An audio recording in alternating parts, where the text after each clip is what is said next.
বাণীপীঠ শিক্ষাঙ্গনের উপস্থাপনায় আরও একটি নতুন ক্লাসে স্বাগত জানাচ্ছি সকল ছাত্রছাত্রীকে। আমি রিনি সেনগুপ্ত। আজকের ক্লাসটা মূলত তাদের জন্য প্রযোজ্য হতে চলেছে যারা এসএলএসটি রিটেন পরীক্ষা পাশ করে ইন্টারভিউয়ের জন্য অধীর আগ্রহে অপেক্ষা করছো এবং তোমাদের ইন্টারভিউ খুব শীঘ্রই কিন্তু শুরু হতে চলেছে। তো তোমরা অনেক ছাত্রছাত্রীরাই রয়েছো যারা বিভিন্ন সময় আমাকে কমেন্ট করে বিভিন্ন বিষয় বোঝানোর জন্য অনুরোধ করেছিলে এবং বিভিন্ন টপিক বাংলা সাহিত্যের ভেতরের সেগুলো তোমরা আমার থেকে জানতে চাইছো। এইরকম রিকোয়েস্ট কিন্তু আমার কাছে কন্টিনিউ আসছে। তো সেইখান থেকে একটা টপিক আজকে আমি নির্বাচন করেছি। বাংলা সাহিত্যের খুব গুরুত্বপূর্ণ একটা ধারা, অনেকের অনেক সময় ইউনিভার্সিটিতে এটা স্পেশাল পেপারও থাকে, এমনিতেও অনেক কলেজ বা ইউনিভার্সিটিতে কম্পালসারি পেপার হিসেবেও এটা পড়ানো হয় এবং ইন্টারভিউয়ের কোয়েশ্চেনের ক্ষেত্রে এই জায়গাটা থেকেও কিন্তু গুরুত্বপূর্ণ প্রশ্ন আসতে পারে। সেই জায়গাটা হচ্ছে লোকসাহিত্য এবং লোক সংস্কৃতির ধারা। তো আজকে লোকসাহিত্য আর লোক সংস্কৃতির ধারার উপর একটা গুরুত্বপূর্ণ ক্লাস তোমাদের সঙ্গে আমি শেয়ার করতে চলেছি। তো প্রথমেই চলো আমরা দেখব লোকসাহিত্য এবং লোক সংস্কৃতিকে খুব সহজভাবে আমরা কটা ভাগে ভাগ করে আলোচনা করতে পারি। এই ভাগটা কিন্তু সম্পূর্ণ আমার নিজের করা, এটা কোনো বই থেকে বা কোনো গণ্যমান্য পণ্ডিত ব্যক্তির মত অনুযায়ী আমি করছি না, যাতে করে তোমাদের বুঝতে সুবিধা হয়। সেই জন্য একদম সোজা করে লোকসাহিত্যের বিষয়টাকে আমি বুঝিয়ে দিচ্ছি। তো দেখো, প্রথমে আমি লোকসাহিত্যকে কয়েকটা ভাগে ভাগ করেছি। মূল ভাগে একটা ভাগ হচ্ছে লোককথা, 2 নম্বর ভাগ হচ্ছে লোকগান, 3 নম্বর করেছি লোকনৃত্য, 4 নম্বর করেছি ব্রতকথা, তারপর করেছি লোকছড়া, তারপর রয়েছে প্রবাদ এবং প্রবচন এবং সব শেষে রয়েছে ধাঁধা বা হেয়ালি। এই বিষয়গুলো বা কনসেপ্টগুলো মাথায় রাখলে কিন্তু ওভারঅল লোকসাহিত্য সংস্কৃতি সম্পর্কে তোমরা একটা ধারণা পেয়ে যাবে। আলোচনাটা শুরু করার আগে খুব সংক্ষেপে বলি, লোকসাহিত্য বা সংস্কৃতি বলতে আমরা কি বুঝবো। দেখো, সাধারণত আমরা যে সাহিত্য পড়তে অভ্যস্ত, যেমন রবীন্দ্রনাথ ঠাকুরের লেখা, নজরুল ইসলামের লেখা, অথবা শরৎচন্দ্র চট্টোপাধ্যায়ের লেখা, অথবা বঙ্কিমচন্দ্রের লেখা, সেই ধরনের লেখাকে কিন্তু খুব যদি আমরা ভদ্র ভাষায় বলা হয় শিষ্ট সাহিত্য বা সৃষ্ট সাহিত্য। এই শিষ্ট কথার অর্থ কি? এই শিষ্ট কথার অর্থ হচ্ছে পরিশীলিত, অর্থাৎ এই যে বিভিন্ন বিদগ্ধ ব্যক্তিরা তাদের মতন করে সাহিত্য রচনা করেছেন এবং সাহিত্যের বিভিন্ন বিষয়কে আমাদের পাঠকদের সামনে উপস্থাপিত করেছেন, এইটা কিন্তু একটি সৃজনশীল কর্ম এবং এই সৃজনশীল কর্মকে খুব পরিশীলিতভাবে, সুন্দরভাবে, ভাবনা চিন্তা সহযোগে, সৃজনাত্মক মনোবৃত্তির সঙ্গে প্রকাশ করা হয়েছে। সেই জন্যই এটা পরিশীলিত সাহিত্য। ঠিক এর বিপরীতে রয়েছে লোকসাহিত্য বা লোক সংস্কৃতি। লোকসাহিত্য বা লোক সংস্কৃতি বলতে আমরা ঠিক সেই ধরনের সাহিত্য সংস্কৃতিকে বুঝবো যেটা সৃষ্টি করার জন্য বিশেষ কোনো ভাবনা চিন্তা, বিশেষ কোনো সৃজনাত্মক সংগঠন ছিল না। সবথেকে বড় কথা, কোনো একজন মানুষের মস্তিষ্ক প্রসূত ভাবনা কিন্তু এখানে রিফ্লেক্টেড হয়নি বা প্রতিফলিত হয়নি। এখানে গোষ্ঠী মানুষের চেতনা গুরুত্ব লাভ করেছে। দেখো, যুগ যুগ ধরে মানুষের যে আদিম প্রজন্ম, সেটা যখন প্রজন্মের পর প্রজন্ম ধরে তার ধারাবাহিকতা বহন করে আসছে, তখন পূর্বেও তাদের মধ্যে এই সমস্ত নাচ গান, সংস্কৃতি বা মনোরঞ্জনের বিভিন্ন উপায় বা গল্প কথা সম্পর্কে কিন্তু একটা ইন্টারেস্ট ছিল বা তারা ভালোবাসতেন এই ধরনের জিনিস। কিন্তু তখন তাদের প্রকাশভঙ্গিটা এত পরিশীলিত ছিল না, কারণ তখন লেখাপড়া, একাডেমিক যে একটা কেরিয়ার, এই জিনিসগুলোর কিন্তু সূত্রপাতই হয়নি। তাহলে সেই আদিম মানুষরা নিজের মনের ভাব প্রকাশ করতেন কিভাবে? না, তারা নিজের মনের ভাব প্রকাশ করতেন বিভিন্ন গল্প কথার দ্বারা। খেয়াল খুশির আমেজে গড়া, কল্পনা দিয়ে তৈরি এবং খানিকটা বাস্তব জ্ঞান বুদ্ধির সঙ্গে বিজড়িত সেই গল্প কথা বা সেই সমস্ত সংস্কৃতি কিন্তু কালক্রমে লোক সংস্কৃতিতে পরিণত হয়েছে। এই লোক সংস্কৃতির জন্মদাতা কে তা আমরা জানি না। কোনো একটি বিশিষ্ট গোষ্ঠী বা সকল মানুষ একসঙ্গে মিলে হয়তো এগুলোকে গড়ে তুলেছিলেন। আমরা প্রজন্মের পর প্রজন্ম ধরে আমাদের ঠাকুমা, দিদিমা, আমাদের মা, কাকিমা, এদের মুখে যে সমস্ত গল্প শুনে আসছি, ছোট্ট ছোট্ট শিশুরা যে সমস্ত ছড়া শুনে ছোট্টবেলায় ঘুমোতে যায় বা ভাত খায়, সেই সমস্ত ছড়া, গল্প, ঘুমপাড়ানি গান, এই সবই কিন্তু লোকসাহিত্য সংস্কৃতির অমর সৃষ্টি। লোকসাহিত্য সংস্কৃতির বৈশিষ্ট্য যদি আমরা পর্যালোচনা করি, আমরা দেখব সেখানে কোনো নির্দিষ্ট ব্যক্তি লেখক গুরুত্ব পান না, তার পরিবর্তে সেখানে গোষ্ঠী লেখক প্রাধান্য পান।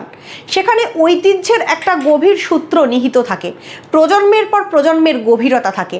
ঠাকুমা, দিদিমা থেকে শুরু করে তাদের পূর্বসূরিদের মুখে শোনা গল্প, কথা, গান, কবিতা, এগুলোকেই কিন্তু আমরা লোকসাহিত্যের আওতায় ফেলতে পারি।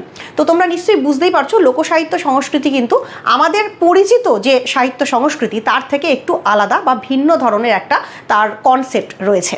তো এবার চলো আমরা লোককথা প্রসঙ্গে যাব। আমরা জানি কথা মানে কি, এই যে আমি এত কথা বলছি তোমাদের সঙ্গে, এগুলো সবই কথা। প্রকৃতপক্ষে কথা শব্দটা কোথাও একটা রিলেট করে গল্পের সঙ্গে। লোককথা মানে হচ্ছে লোককাহিনী, লোকগল্প, লোক সমাজে প্রচলিত কথা। তো সেই লোককথার মধ্যে আমরা প্রধানত যে কথাগুলি পাই সেগুলোর মধ্যে 1 নম্বর হচ্ছে রূপকথা। রূপকথা ছাড়া আমরা পাই উপকথা, এছাড়া আমরা পাই পশুকথা। আরেক ধরনের সেগমেন্ট আমরা এখানে অ্যাড করতে পারি বা ধরে নিতে পারি, সেটা হচ্ছে নীতিকথা। এই সব জিনিসগুলো প্রকৃতপক্ষে কি সেটা সম্পর্কে সংক্ষেপে আজকে একটু জানবো। প্রথমেই বলবো রূপকথা কি।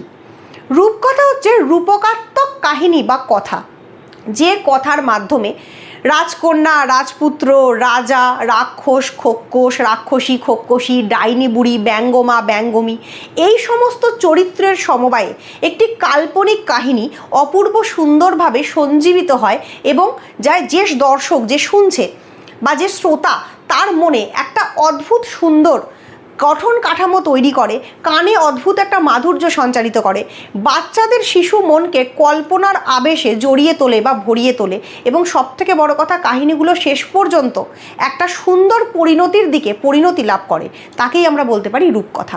রূপকথা প্রকৃতপক্ষে রূপকাত্মক কাহিনী, যেখানে ভালো মন্দ, ন্যায় অন্যায়, জয় পরাজয়ের বিষয়ে একটি জ্ঞান দেওয়া হয় ঠিকই, কিন্তু কোনো নির্দিষ্ট নীতিকথা বা নীতি কাহিনী এখানে কিন্তু প্রযোজ্য থাকে না। অর্থাৎ রূপকথার শেষে কখনোই আমরা দেখি না যে একটি মরাল বাক্য বা একটি নীতি কথা দেওয়া হলো।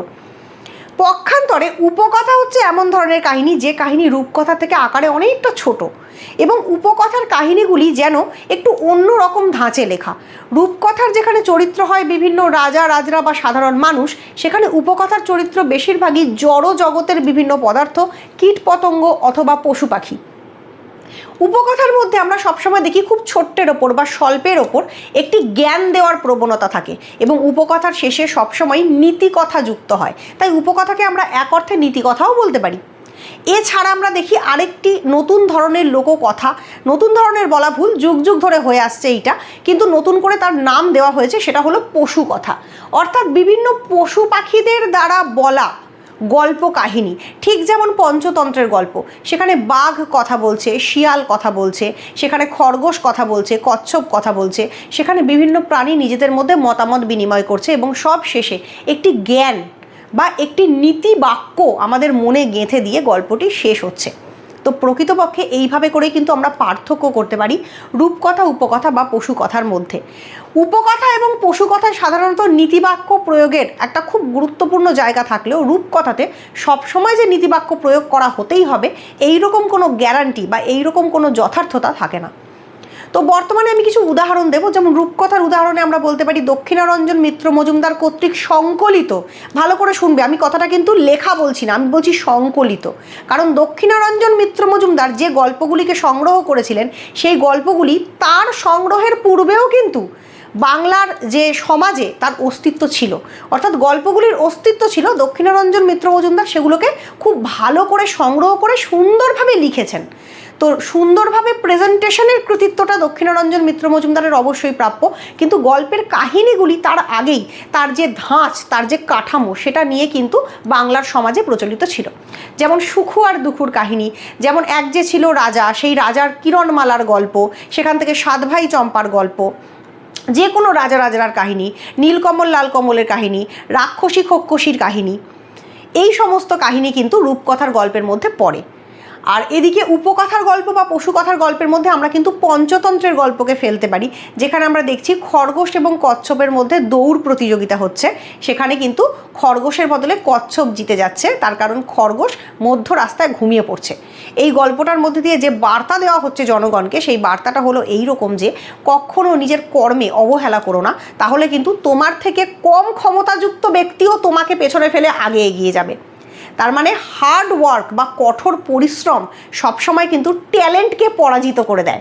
একদিকে যদি আমরা বলি হার্ড ওয়ার্ক, একদিকে ট্যালেন্ট, কোনো একজন খুব ট্যালেন্টেড কিন্তু সে তার ট্যালেন্টটাকে কাজে লাগাচ্ছে না, আর কোনো একজন খুব একটা ট্যালেন্টেড না হওয়া সত্ত্বেও সে খুব হার্ড ওয়ার্ক করছে, কঠোর পরিশ্রম করছে, তাহলে কিন্তু দেখা যায় যে এই হার্ড ওয়ার্কটা ট্যালেন্টকে পরাজিত করে দিতে পারে।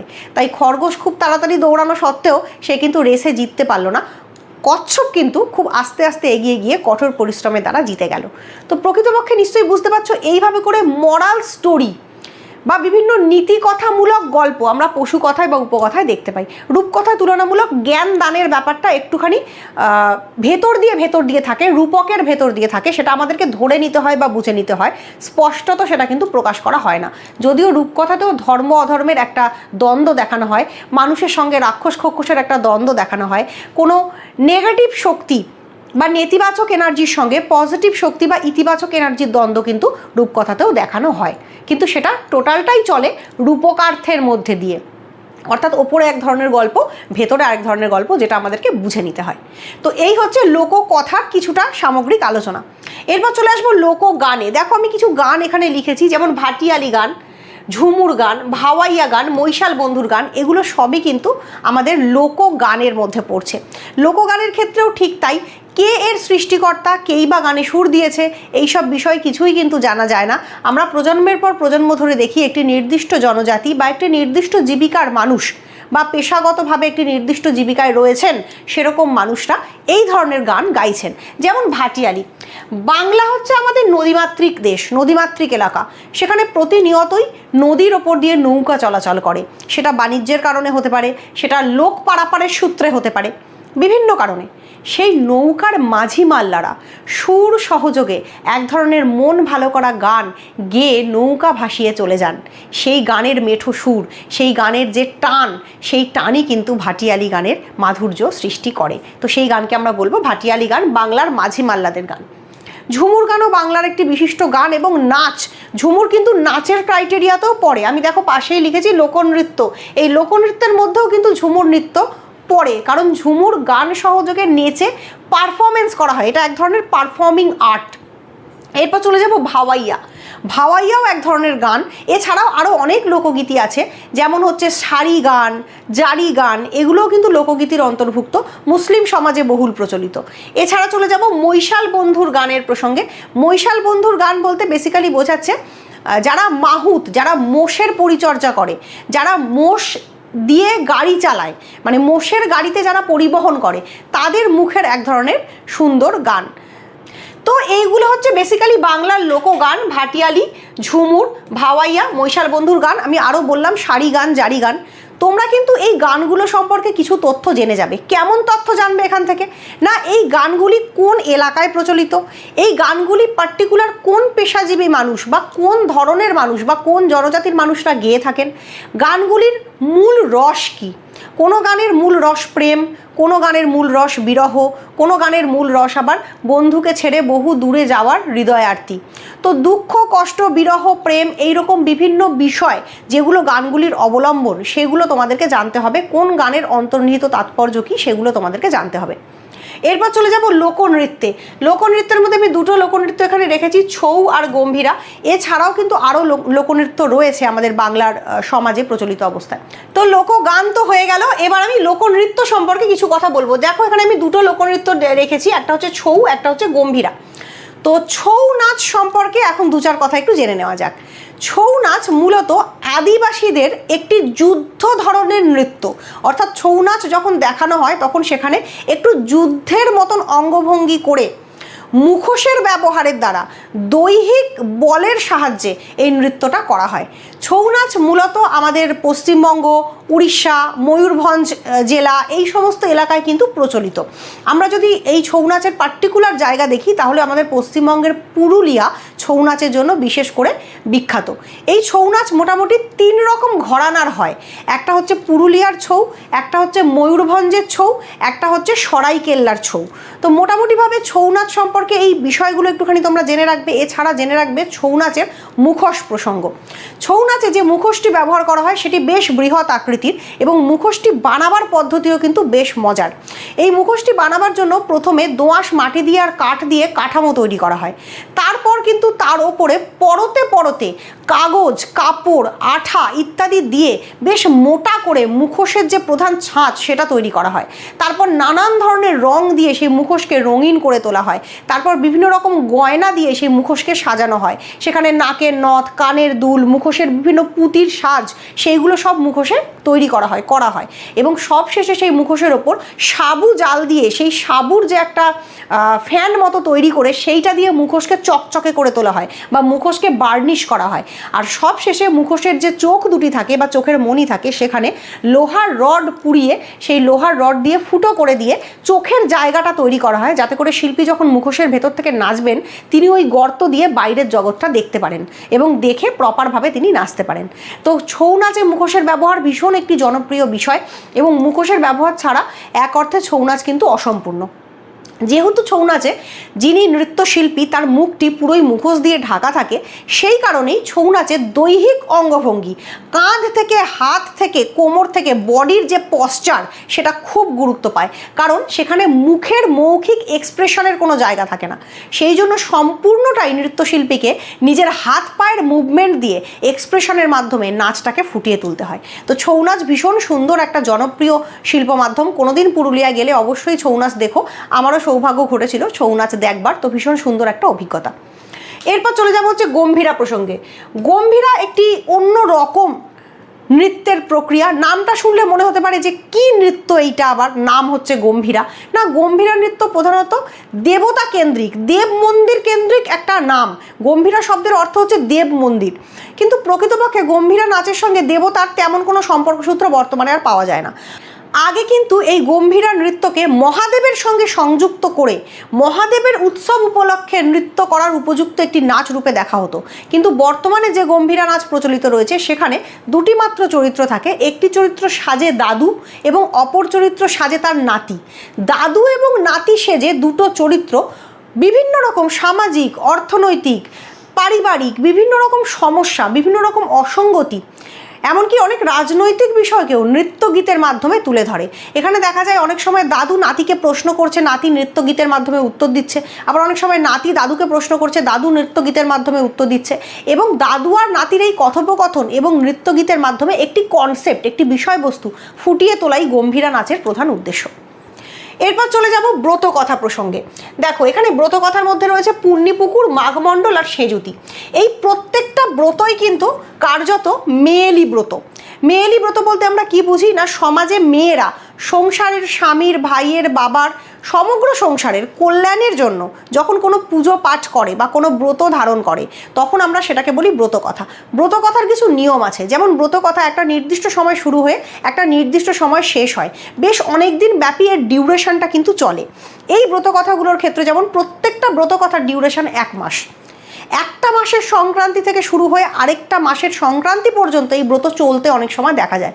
যেমন আমরা যদি পুণ্যিপুকুর ব্রতের কথা বলি, এই পুণ্যিপুকুর ব্রত বেসিক্যালি হয় গরমকালে।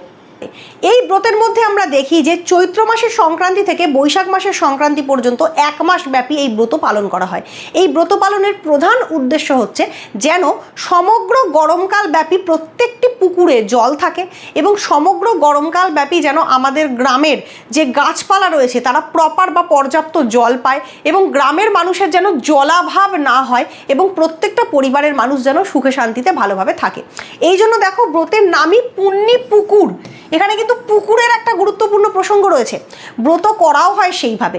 ব্রত করার সময় মাটির উঠোনে মাটি খুঁড়ে একটি পুকুরের মতন জায়গা বানানো হয়। কারোর যদি মাটির উঠোন না থাকে তাহলে শান বাঁধানো মেঝের ওপরেও মাটি দিয়ে ব্যারিকেড করে বা মাটি দিয়ে ঘেরাও করে পুকুরের মতন বানানো হয় এবং সেখানে জল ঢেলে সেটাকে একটি কৃত্রিম পুকুরের রূপক ভেবে ব্রত অনুষ্ঠান পালন করা হয়। ব্রতের জন্য প্রয়োজনীয় জিনিসপত্র হচ্ছে 1 ঘটি জল, প্রচুর পরিমাণে ফুল, বিশেষ করে সাদা ফুল, তার সঙ্গে দুর্ব ঘাস, তার সঙ্গে আলপনা করবার উপকরণ, এই সমস্ত কিছু দিয়ে গ্রামের মেয়েরা এই ব্রত করে। লক্ষণীয়, এই যে 3টে ব্রত, পুণ্যিপুকুর, মাঘমণ্ডল, সেজুতি, এই প্রত্যেকটা ব্রতই কিন্তু আমরা দেখি মোটামুটি 5 থেকে 9 বছর বয়সী আইবুড়ো মেয়েদের করতে। কারণ এই ব্রতগুলো করার লক্ষ্যই হলো বিবাহের পর ভালো শ্বশুরবাড়ি পাওয়া, বিবাহের পর ভালো সম্পন্ন স্বামী পাওয়া এবং বিবাহের পূর্বে বাবা, ভাই এবং পরিবারের প্রত্যেকটি পুরুষের কল্যাণ কামনা। একটু লক্ষ্য করে দেখো, এই মেয়েলি ব্রতগুলো থেকে কিন্তু আমরা জানতে পারি বাংলার একটা সমাজ ব্যবস্থার দিক। তখনকার দিনে গ্রাম বাংলার সমাজ ব্যবস্থায় নারীদের নিজেদের কোনো চাওয়া পাওয়া তেমনভাবে ছিল না। তারা কিন্তু সবসময় সংসারের পুরুষদের কল্যাণ কামনাতেই ব্রত পালা করতেন। তো সেই জায়গা থেকেই কিন্তু এই ব্রতগুলো আমাদেরকে সামাজিক কিছু সত্য কথা জানাচ্ছে। এরপর চলে আসবো মাঘমণ্ডল ব্রত। নাম থেকেই বোঝা যাচ্ছে সম্পূর্ণ মাঘ মাস জুড়ে এই ব্রতটা হয়। এই ব্রত করা হয় মূলত সূর্যদেবের জন্য। যেহেতু শীতকালে সূর্যের একটা যে আলো বা রোদ সেটা আমাদের জন্য খুবই প্রয়োজনীয়, তাই সূর্যকে পুজো করে সন্তুষ্ট করা হয় তার রোদ, আলো এবং তার আশীর্বাদ প্রাপ্তির জন্য। সেজুতি ব্রত আবার সম্পূর্ণ অন্যরকম একটি ব্রত। তৎকালীন গ্রাম বাংলায় মেয়েদের সতীন সমস্যা নিয়ে খুব ভুগতে হতো। সেই কারণে তৎকালীন সময়ের মেয়েরা যাতে করে তাদের জীবনে সতীন ভয় না আসে, সেই জন্য প্রথম থেকেই এমন একটি ব্রত পালন করত যে ব্রততে সতীন কাঁটা নিবারণের জন্য তারা ঈশ্বরের কাছে প্রার্থনা করত। প্রার্থনাটি কেমন হতো? হাতা হাতা হাতা খা সতীনের মাথা, বেড়ি বেড়ি বেড়ি সতীন বেটি চেরি, মোটি বটি বটি সতীনের শ্রাদ্ধের কুটনোকুটি। এই ধরনের বক্তব্য, এবং বক্তব্যগুলো থেকে নিশ্চয়ই বুঝতেই পারছো যে সতীন সম্পর্কে কতখানি নেতিবাচক মেন্টালিটি বা নেতিবাচক মানসিকতা তৎকালীন সমাজে মানুষের মধ্যে ছিল। সেই কারণেই কিন্তু মেয়েরা সেজুতি ব্রত করতো। তো এই গেল ব্রতের কথা। এবার যাব একটু লোকছড়া প্রসঙ্গে। পরবর্তী প্রসঙ্গে যাওয়ার আগে একটা গুরুত্বপূর্ণ কথা, তোমাদের যাদের মনে হচ্ছে যে ইন্টারভিউয়ের প্রিপারেশন খুব একটা ভালো করে তোমরা নিতে পারোনি, অথবা ইন্টারভিউয়ের প্রিপারেশন নেওয়ার জন্য তোমরা চিন্তায় আছো বা কোথা থেকে প্রিপারেশন নেবে সেটা চিন্তা করছো, তাদের জন্য সুবর্ণ সুযোগ। আমাদের তরফ থেকে কিন্তু এই এসএলএসটি ইন্টারভিউয়ের জন্য অ্যাডমিশন নেওয়া হচ্ছে একটি রেকর্ডেড কোর্সে। অনেক ছেলে মেয়ে এর আগে কিন্তু এই কোর্সটি পারচেস করেছে এবং তারা এই কোর্সটি নিয়ে খুবই উপকৃত হয়েছে। আমাদের চ্যানেলের শর্টস সেকশানে গিয়ে তোমরা রিভিউগুলো দেখে নিতে পারো। সেখানে প্রচুর ছেলে মেয়ে রিভিউ দিয়েছে যে আমাদের কাছ থেকে কোর্স নিয়ে ইন্টারভিউ সংক্রান্ত ব্যাপারে তারা কতখানি উপকৃত হয়েছে।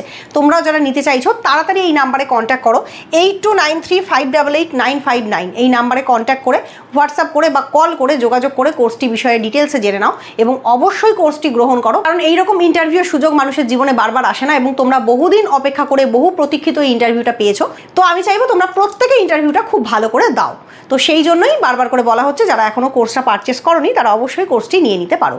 আর অবশ্যই যাদের আমার ক্লাস ভালো লাগছে তারা ক্লাসটি দেখার সঙ্গে সঙ্গে কমেন্ট করো যে ক্লাস কেমন লাগছে, আর কোন কোন বিষয়ের ক্লাস পেলে তোমরা উপকৃত হবে। তাহলে কিন্তু আমি পরবর্তী ক্লাসগুলো দেওয়ার ব্যাপারে উৎসাহী হব বা তোমাদের পয়েন্ট অফ ভিউ জানতে পারলে আমারও ভালো লাগবে। তো চলো এর পরের অংশে চলে যাওয়া যাক। এর পরের অংশ হচ্ছে লোকছড়া। লোকছড়ার দেখো আমি দুটো ভাগ করেছি, মেয়েলি ছড়া আর ছেলে ভুলোনো ছড়া। প্রকৃতপক্ষে মেয়েলি ছড়ার ভেতর এই যে আমি বিভিন্ন ব্রতের যে ছড়াগুলো বললাম বা মেয়েদের মনের কথা প্রকাশকারী যে ছড়াগুলো রয়েছে সেগুলো সবই পড়ে। ব্রত কথার যে কোনো ছড়াই কিন্তু মেয়েলি ছড়া। যেমন মেয়েলি ছড়ার একটা উদাহরণ আমি তোমাদেরকে এখানে দিতে পারি। পুণ্যিপুকুর ব্রতের একটি গুরুত্বপূর্ণ ছড়া। ছড়াটিতে এইভাবে বলা হচ্ছে, পুণ্যিপুকুর পুষ্পমালা কে পূজে রে দুপুরবেলা, আমি সতী ভাগ্যবতী, 5 ভাইয়ের বোন লীলাবতী। তো এগুলি কিন্তু মেয়েলি ছড়ার অংশ। পক্ষান্তরে আরেক ধরনের লোকছড়া বাংলার সমাজে খুবই জনপ্রিয়, যেটা বর্তমান সময় পর্যন্ত আমরা প্রত্যেকে ছেলেবেলায় শুনে বড় হয়েছি এবং আমাদের ছেলেমেয়েরাও ভবিষ্যতে শুনছে বা শুনবে। সেই ছড়াগুলো হলো ছেলে ভুলোনো ছড়া। যেমন অসংখ্য উদাহরণ ছড়িয়ে রয়েছে। খোকা ঘুমোলো, পাড়া জুড়োলো, বর্গি এলো দেশে, বুলবুলিতে ধান খেয়েছে, খাজনা দেব কিসে, অথবা আতা গাছে তোতা পাখি, ডালিম গাছে মৌ, এত ডাকি তবু কথা কও না কেন বউ। আবার দেখবে এই ছড়াগুলোর অনেক সময় পাঠান্তরও থাকে। যেমন আতা গাছে তোতা পাখির পাঠান্তর, আতা গাছে তোতা পাখি, ডালিম গাছে মৌ, হিরে দাদার মরমরে থান ঠাকুর দাদার বউ। অর্থাৎ এই দুখানা পাঠান্তর আমরা দেখতে পাচ্ছি। এই রকম অসংখ্য ছেলে ভুলোনো ছড়া কিন্তু আমাদের সমাজে প্রচলিত রয়েছে, যেগুলো খুব গুরুত্বপূর্ণ আমাদের সমাজের পরিপ্রেক্ষিতে, আমাদের সামাজিক ইতিহাস জানার পরিপ্রেক্ষিতে। এই যে বর্গির আক্রমণের প্রসঙ্গ কত সুন্দরভাবে ছড়ার মধ্যে উপস্থাপিত হয়ে রয়েছে। তো সারা জীবন ধরে আমরা ওই সমাজ সত্যকে কিন্তু জানতে পাচ্ছি লোকছড়ার মাধ্যমে। তো লোকছড়া শুধু যে ছেলে ভুলোনো ছড়া বাচ্চাদের জন্যই প্রযোজ্য তা নয়, লোকছড়ার ভেতর অনেক সময় অনেক গুরুত্বপূর্ণ সমাজ সত্য নিহিত থাকে। এরপর চলে যাব প্রবাদ প্রবচন আর ধাঁধা প্রসঙ্গে। প্রবাদ প্রবচন আর ধাঁধা খুব গুরুত্বপূর্ণ বাংলা লোকসাহিত্যের জন্য এবং বাংলা সাহিত্যের জন্য ওভারঅল খুব গুরুত্বপূর্ণ বিষয়। প্রবাদ ও প্রবচন এই শব্দ দুটিকে আমরা বাংলা সাহিত্যের ক্ষেত্রে বা লোকসাহিত্যের পর্যায়ে একই সঙ্গে উচ্চারণ করলেও প্রকৃতপক্ষে প্রবাদ আর প্রবচন দুটো শব্দের মধ্যে কিন্তু বেসিক একটা পার্থক্য আছে। প্রবাদ শব্দের অর্থ হচ্ছে প্রচলিত বাদ, অর্থাৎ দীর্ঘকাল ধরে লোক সমাজে আমাদের ঐতিহ্যের শিকড়ে প্রচলিত কিছু শব্দবন্ধ রয়েছে যেগুলি সমাজ সত্যের পরিচয়বাহী, সেগুলোকেই আমরা বলি প্রবাদ। যেমন চড়ে চড়ে মাস্তুতো ভাই বা যেমন জলে কুমির ডাঙায় বাঘ, এগুলো কিন্তু প্রবাদের উদাহরণ। বিপরীত দিকে প্রবচন কি না, প্রবচন হচ্ছে এমন কিছু শব্দবন্ধ যেটা কোনো বিশিষ্ট ব্যক্তির দ্বারা প্রচলিত বচন, কোনো বিশিষ্ট ব্যক্তি তার রচনায় বা তার বচনে কোনো সময় কোনো বিদগ্ধ কথা বলে ফেলেছিলেন, যেটা পরবর্তীকালে সমাজে খুব গুরুত্বপূর্ণ প্রচলিত বচন হয়ে রয়ে গেছে, তাকেই বলা হয় প্রবচন। যেমন ভারতচন্দ্র তার অন্নদামঙ্গল কাব্যে লিখেছিলেন, নগর পুরিলে দেবালয় কি এড়ায়, বিস্তর ধার্মিক লোক ঠেকে গেল দায়। এটি একটি প্রবচন। অথবা আমাদের চর্যাপদকার লিখেছেন, আপনা মাংসে হরিণা বৈরী, অর্থাৎ হরিণ তার নিজের মাংসেই জগতের শত্রু। এটি কিন্তু একটি প্রবচন, কারণ এগুলি বিশিষ্ট ব্যক্তিদের দ্বারা বলা বচন। আর প্রবাদ হচ্ছে প্রচলিত বাদ, যার উৎস সম্পর্কে কেউ জানে না। কাজেই প্রবাদ আর প্রবচনের মধ্যে বেসিক পার্থক্য হচ্ছে প্রবাদের উৎস জানা যায় না, কিন্তু প্রবচনের উৎস কোনো বিশিষ্ট ব্যক্তি বা লেখকের কর্তৃক লিখিত। প্রবাদ তুলনামূলক অনেক প্রাচীনকালের সৃষ্টি, এর সৃষ্টিকর্তা কে সেই বিষয়ে কোনো ঠিক ঠিকানা নেই, বা কত যুগ আগে এটা সৃষ্টি তাও কেউ জানে না। কিন্তু প্রবচনের একটা নির্দিষ্ট সৃষ্টিকর্তা থাকেন, এটি পরিশীলিত সাহিত্যের অন্তর্ভুক্ত। প্রবাদ অনেক ক্ষেত্রেই লোকসাহিত্যের একটি গুরুত্বপূর্ণ অংশ, কিন্তু প্রবচন সৃষ্ট বা কোনো মানুষের দ্বারা পরিশীলিতভাবে তৈরি করা বা সৃজনাত্মক সৃষ্টির মধ্যে পড়ে। তো প্রবাদ আর প্রবচনের মধ্যে এটা হচ্ছে বেসিক পার্থক্য। এরপর চলে যাব ধাঁধা প্রসঙ্গে। ধাঁধা খুব মজার একটা জিনিস, যে ধাঁধাকে আমাদের বাংলা সাহিত্যে আমরা কিন্তু আরও ভিন্ন ভিন্ন নামে ডাকি। কখনো আমরা বলি হেয়ালি, কখনো আমরা বলি প্রহেলিকা। এই সব কিছুর মানেই কিন্তু ধাঁধা। ধাঁধা মানে এক ধরনের রহস্যের জগৎ, সেখানে এক ধরনের প্রশ্ন থাকে এবং সেই প্রশ্নের সঠিক উত্তর থাকে। যিনি প্রশ্নকর্তা তিনি প্রশ্নটা এভাবেই রহস্যের সঙ্গে করেন যে উত্তরকর্তা মাথার বুদ্ধি খাটিয়ে উত্তরটি দেবে। প্রকৃতপক্ষে ধাঁধা যেন একটি বুদ্ধির লড়াই, বা কার কত বুদ্ধি আছে সেটা জানবার বা যাচাই করবার একটি উপায়। যেমন ছোটদেরকে আমরা অনেক সময় ধাঁধা জিজ্ঞেস করি যে, এক থালা সুপারি গুনতে নাহি পারে ব্যাপারী, বলো তো কি? তখন বাচ্চারা উত্তর দেয় যে আকাশের তারা। অনেক একসঙ্গে রয়েছে, যেন এক থালা সুপারি চকচক করছে, কিন্তু কোনো বড় ব্যাপারীর সাধ্য নেই যে সেটা সে গুনতে পারবে। ব্যাপারী মানে ব্যবসায়ী, কোনো বড় ব্যবসায়ীর সাধ্য নেই সেটা সে গুনতে পারবে, কারণ এত অসংখ্য তারা রয়েছে আকাশে।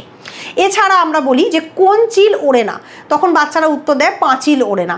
অথবা আমরা বাচ্চাদেরকে জিজ্ঞেস করি যে বন থেকে এলো টিয়ে সোনার টোপর মাথায় দিয়ে, কোন ফল হবে বলো? তখন বাচ্চারা মজা করে বলে আনারস হবে, কারণ আনারসের গাটি একটু সবুজ সবুজ থাকলেও তার মাথার যে চূড়োটি বা মাথার যে পাতাগুলি সেটা অনেক সময় সোনালি হয়ে যায় পেকে। তো এইভাবে করে আমরা দেখছি যে ধাঁধার মাধ্যমে কিভাবে করে তখনকার দিনে মানুষেরা নিজেদের বুদ্ধিকে শান দিতেন বা নিজেদের বুদ্ধির ধারটা টেস্ট করতেন বা পরীক্ষা করে দেখতেন। এই জন্য এই ধাঁধা কিন্তু লোকসমাজের খুব জনপ্রিয় অঙ্গগুলির মধ্যে একটি। তো সর্বমোট আজকে আমি চেষ্টা করলাম লোকসাহিত্য সংস্কৃতি সম্পর্কে একটি আলোচনা করতে। যাদের লোকসাহিত্য সংস্কৃতি স্পেশাল পেপার আছে তাদের তো বিশেষ করে এই জায়গাটা কাজে লাগবে, যাদের স্পেশাল পেপার ছিল না তাদের জন্য বাংলা সাহিত্যের সঙ্গে সংযুক্ত এই অংশটি জেনে রাখা খুব প্রয়োজন। তো প্রত্যেকে ক্লাসটি দেখে জানাও কেমন লাগলো, অবশ্যই কমেন্ট করো, কারণ কমেন্টের দ্বারা আমি বুঝতে পারছি তোমাদের আমার ক্লাস ভালো লাগছে কিনা, এবং আমি আরও ক্লাস দেওয়ার ব্যাপারে উৎসাহিত বোধ করছি। আজকের ক্লাসটা এখানেই শেষ করলাম, ধন্যবাদ।